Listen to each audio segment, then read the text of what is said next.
Yagadadia Irawara Yonana. Hello and good day. This is the Andaman language. My name is Bailey Witters. I'm from the Andaman people. I would like to pay my respects to the traditional custodians of the land we meet on today, the Gadigal people and the Eora Nation. I would like to pay my respects to their elders past and present. Hello, my name is Nikita and I'm from Darwin in the Northern Territory. On my mother's side, I'm a descendant from the Grinji tribe, and on my father's side, I'm from the Raju tribe. I'd also like to pay my respects to the traditional custodians of the land we meet on today, the Gadigal people of the Eora Nation, and pay my respects to their elders past and present. I am from Armadale, and my Maba Enaman and Gumbaynggirr. I attended a small independent Aboriginal primary school known as Minabah. From there, I applied for an AIEF scholarship and was accepted into the Armadale school, commonly known as TAS.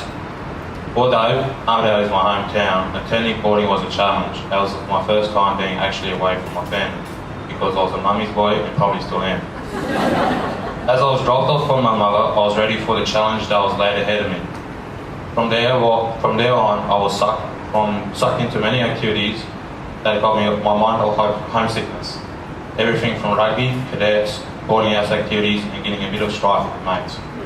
I soon switched on, realised the opportunity I had, and grabbed it with both hands. I'm in my third and final year of boarding school at St Catherine's here in Sydney. Before coming to boarding school, life back home was completely different. Growing up, I was exposed to domestic violence, drug abuse, alcohol abuse, criminal activity, the list goes on. All of this happened in my own household. I had no appreciation for school or education, and in Year 9, Semester 1, my attendance dropped down to 40-something%. I had a group of 5 friends back home, only one of which is still attending school in Adelaide. The one person who inspired me the most to leave home and go to boarding school was my cousin Ali, who is currently in Year 11 at Riverview.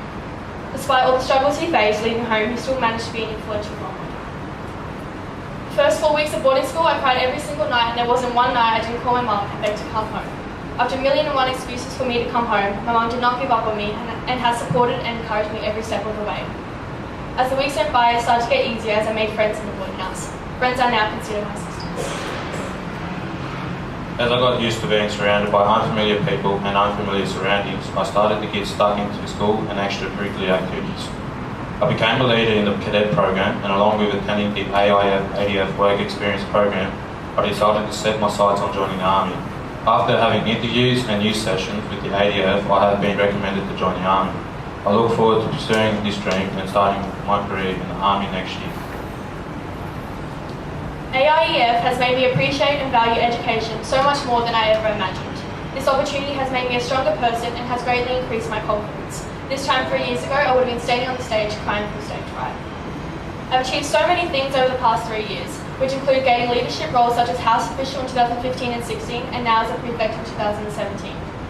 My plan for life after school is hopefully getting into UNSW to do a double degree in a Bachelor of Social Work and a Bachelor of Criminology and Criminal Justice. I then want to go back to my community and share my story with them. I also want to help and support other young Aboriginal boys and girls and hopefully encourage them to further their education. I also want to follow in the footsteps of my Nana Josie Crawshaw and my great-grandmother Daisy Cusack, who are both dynamic women but also tireless fighters for Aboriginal rights. I want to have a strong voice when it comes to making a difference to the lives of women.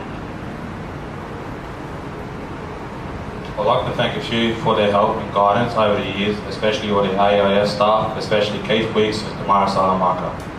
I would equally like to thank all the mentors and teachers at TAS, my career advisor, Mr. Taylor, who helped make my mind up on my career after school, Mr. Buntime for helping me get into TAS at the start.